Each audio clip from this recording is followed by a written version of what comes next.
let's talk about presentations. We've all sat through them, right? Some are amazing, they just click. And others, well, they feel like a total information dump. So what's the difference?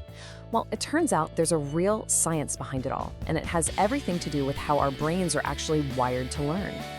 You know exactly the feeling I'm talking about. The speaker is going on, the slide is just a wall of text, maybe there's a super complex chart, and suddenly you feel your brain just shut down. Nothing is getting in anymore. You're trying, but you've just hit a wall. Turns out that feeling is very, very real. So let's start right there, with that feeling, the overloaded brain.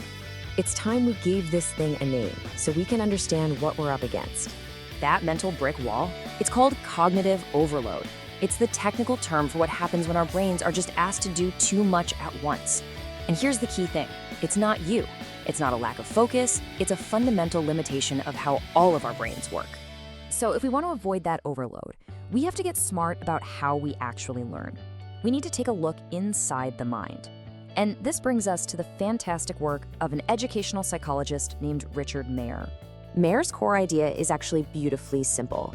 He discovered that our brain takes in information through two separate parallel channels. You've got a visual channel for everything you see, and you've got an auditory channel for everything you hear. Think of them like two distinct doorways into your mind. But here's the catch, and this is the most important part. Both of those doorways, they're really narrow. They can only handle a small amount of information at any given time. And when we try to cram too much through either one, or worse, both at the same time, the whole system just jams up. Learning grinds to a halt. That's cognitive overload right there in action. So how do we fix this? How do we work with our brain's limitations? Well, it all starts with our first big principle. Less is more. Your mission, should you choose to accept it, is to become a ruthless clutter cutter. This is all based on what's called the coherence principle. Research shows that all the extra stuff we think makes presentations engaging, the background music, the funny but kind of irrelevant graphics, it actually hurts learning. It clogs up those channels. The rule is simple. If it doesn't directly help you make your point, get rid of it. Next up, once you've cut the junk, you need to guide people's attention. Think of it like creating a roadmap for their brain. This is the signaling principle. Instead of making your audience guess what's important on a busy slide, you explicitly show them. A simple arrow, a circle, or just making something bold, these are like spotlights that tell the brain, hey, look over here. This is the important bit. Okay, let's talk about one of the biggest, most common mistakes out there. It's called redundancy. And this slide, this is a perfect example of what not to do. It happens when you put a giant block of text on the screen, and then you read that same text out loud, word for word.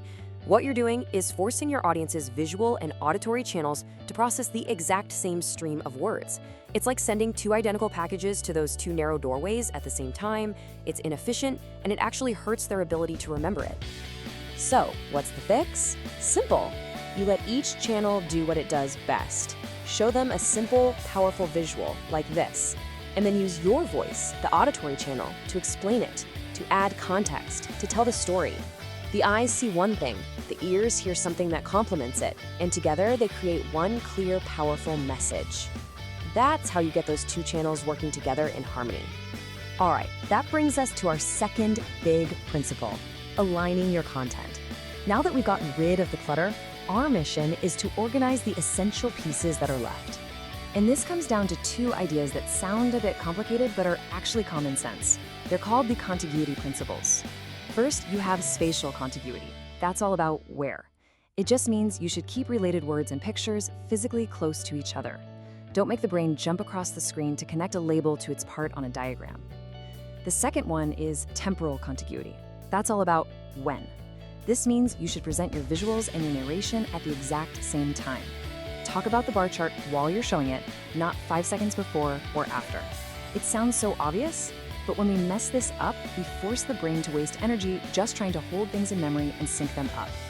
So when you start putting all these principles together, cutting the clutter, signaling, avoiding redundancy, aligning your content, your role as a presenter completely changes.